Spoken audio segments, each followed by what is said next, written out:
How's it going, guys? So this is an update to 322 Custom Crit Forbidden Rite. Before I start, I would like to say this is not a leak start, so do not attempt to leak start this. And second of all, there is no changes from the last leak to this one.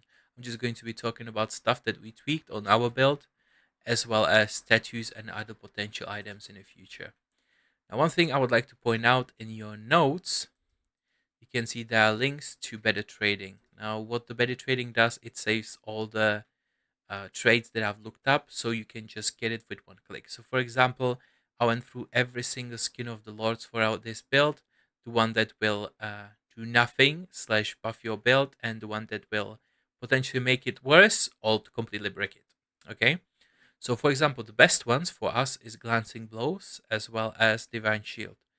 The reason why they're so good is it will allow you actually not to pick up these points via thread of hope, or if it's like really, really early into league, if you get your hands on glancing blows one, you might save up some currency on light rings thread of hope.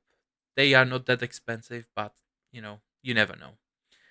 So as always, five sockets are set up.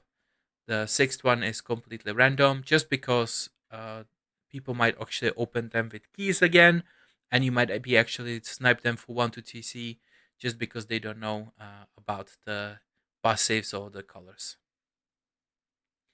Everything else is just normal. You have the ones for crafting, so people who would like to craft the helmet because of the crowd of the inward eye is too cheap. I already made the guide for it, but I made it so you can look up all the items you might need for that, as well as divergent and anomalous versions of skills. For example, this one will give you much more clear speed, so you can have a look on that as well.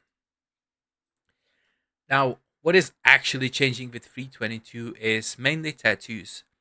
For our mid budget, which we are rocking right now, to be fair, the changes with tattoos are non existent, mainly because right now on the lowest budget, we actually don't want to change anything.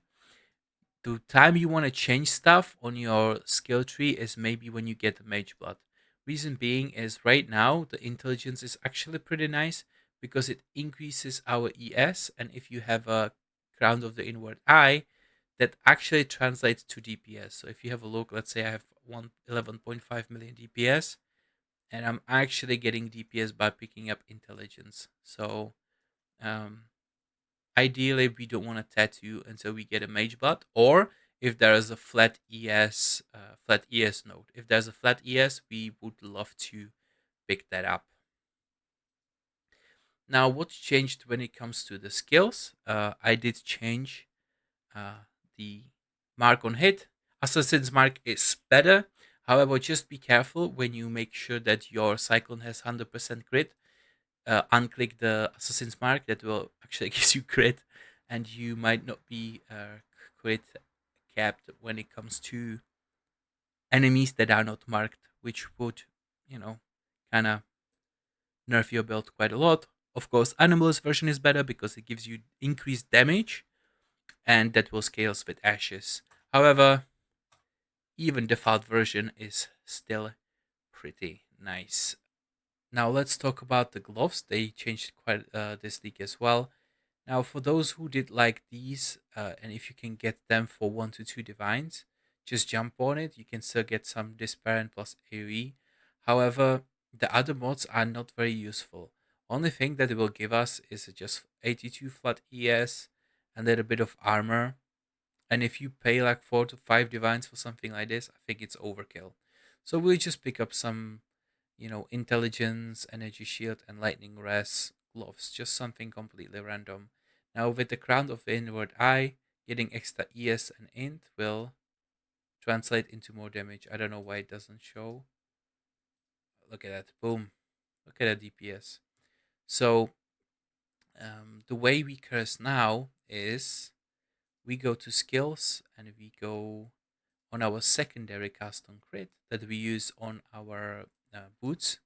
Usually, this is too high of a level. and we get low level cast on crit, and we have a despair. It will decrease your AoE damage, for example, when you do simulacrums or delve, but usually you have enough DPS, and getting the curse on like the large rares and bosses is where it matters.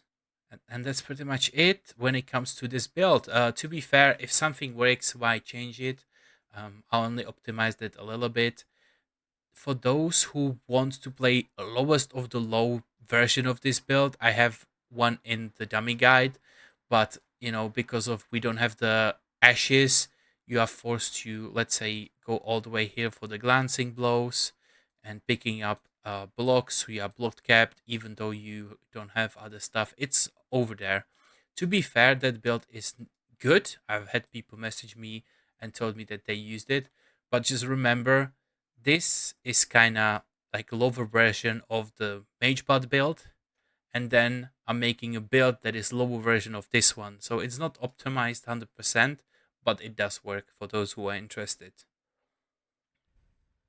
Now let's talk Elite Starter. I am doing Bane, even though I said Coldot is better, but I'll get into it why later on.